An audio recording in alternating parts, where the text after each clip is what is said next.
বিসমিল্লাহির রহমানির রহিম। 21শে পদক প্রদান অনুষ্ঠানের সম্মানিত সভাপতি, মন্ত্রী পরিষদের সম্মানিত সদস্যবৃন্দ,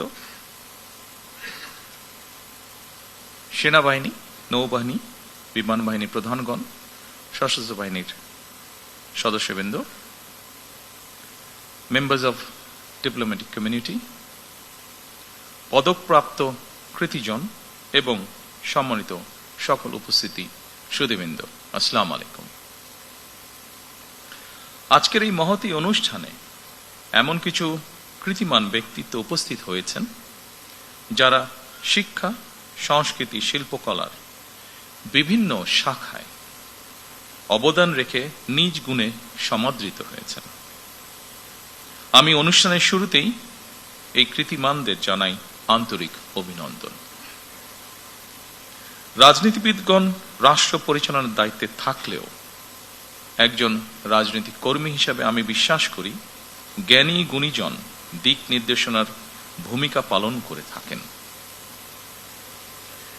একটি রাষ্ট্র এবং সমাজে কৃতি মানুষদের সংখ্যা যত বেশি বাড়তে থাকবে, সমৃদ্ধি এবং নৈতিকতার মানদণ্ডে সেই সমাজ তত বেশি আলোকিত হতে থাকবে। সুতরাং রাষ্ট্র তার নিজের প্রয়োজনে জ্ঞানী গুণী মানুষদের সম্মানিত করে।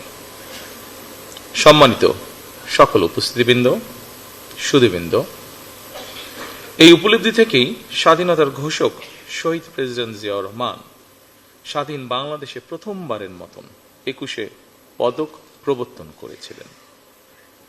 এটি শুধু একটি পদকই নয়, বরং এই পদকের মধ্য দিয়ে 52 ভাষা আন্দোলন থেকে আজ পর্যন্ত বাংলাদেশের ঐতিহাসিক ঘটনাবলীকে স্মরণে আনার পাশাপাশি যেসব বিজ্ঞজন শিক্ষা, সাহিত্য, শিল্পকলা, গবেষণা ও চর্চায় নিজেদেরকে এবং রাষ্ট্র ও সমাজকে সমৃদ্ধ করেছেন, তাদের সঙ্গে আপামর জনসাধারণের পরিচয় ঘটে। শুরুতেই 3টি বিষয় পুরস্কার প্রদানের মাধ্যমে 1976 সালে রাষ্ট্রীয় সম্মাননা পুরস্কার 21শে পদকের যাত্রা শুরু হলেও বর্তমানে ভাষা আন্দোলন, মুক্তিযুদ্ধ, শিক্ষা, গবেষণা, শিল্পকলা, বিজ্ঞান ও প্রযুক্তি সহ সম্ভবত কমপক্ষে 12টি ক্ষেত্রে বিশেষ অবদানের জন্য এই সম্মাননা দেওয়া হচ্ছে। এটি নিঃসন্দেহে একটি ইতিবাচক অর্জন। জ্ঞান, বিজ্ঞান কিংবা সাহিত্য চর্চার ধারা আরো শানিত এবং বিকশিত হোক, এই প্রত্যাশা করছি আমরা সকলে। শিক্ষা, গবেষণা এবং শিল্প সাহিত্যের চর্চাকে আরো বেগবান করতে রাষ্ট্র এবং সরকার তার দায়িত্ব অবশ্যই পালন করবে। আমি বিশ্বাস করি শিক্ষা, গবেষণা এবং শিল্প সাহিত্য চর্চাকে রাজনীতিকরণ করা কখনোই সভ্য সমাজের পরিচায়ক নয়।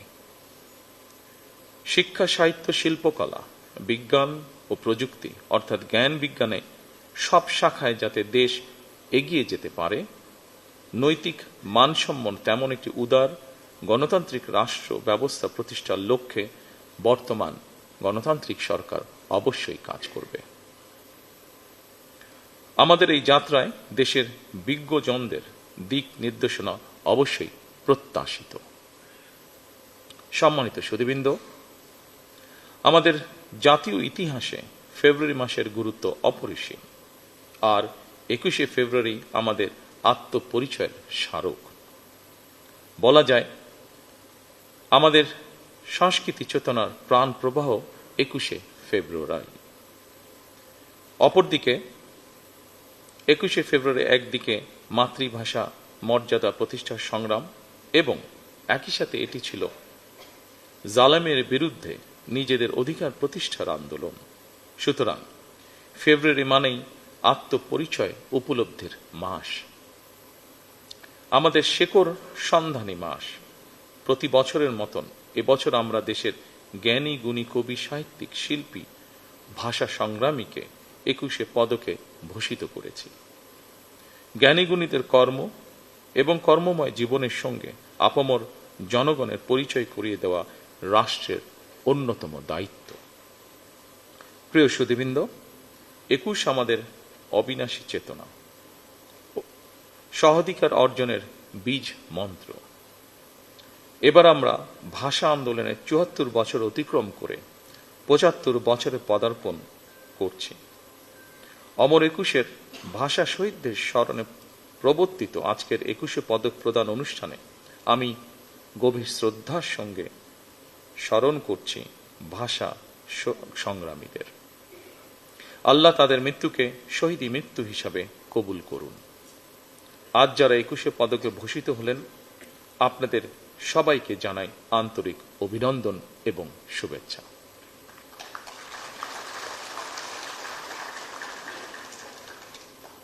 আপনাদের সৃজন মুখর জীবন আরো দীর্ঘ হোক, কল্যাণময় হোক, আল্লাহর দরবারে সেই প্রার্থনা করছি। বাংলা ভাষা ও সাহিত্য নিশ্চয়ই একদিন বিশ্ব সাহিত্যের জগতে আলো ছড়াবে, এমন গর্বিত দিনের প্রত্যাশা করে আমি আমার বক্তব্য শেষ করছি। আল্লাহ হাফেজ। বাংলাদেশ জিন্দাবাদ। মাননীয় প্রধানমন্ত্রীকে তার মূল্যবান ভাষণ প্রদানের জন্য আন্তরিক ধন্যবাদ ও কৃতজ্ঞতা জানাচ্ছি। Thank you, Honorable Prime Minister, for your valuable speech. সম্মানিত সুধী, এবারে রয়েছে আলোকচিত্র ধারণ পর্ব। পদক গ্রহণকারীগণকে মিলনায়তনের বাইরে নির্ধারিত ফটো বুথে মাননীয় প্রধানমন্ত্রীর সঙ্গে আলোকচিত্রে অংশ নেয়ার জন্য অনুরোধ করছি।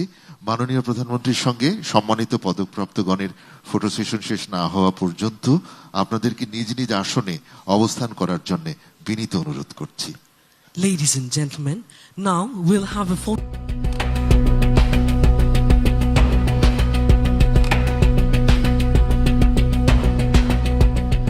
দিনাজপুর টিভি মানুষের জীবনের কথা বলে।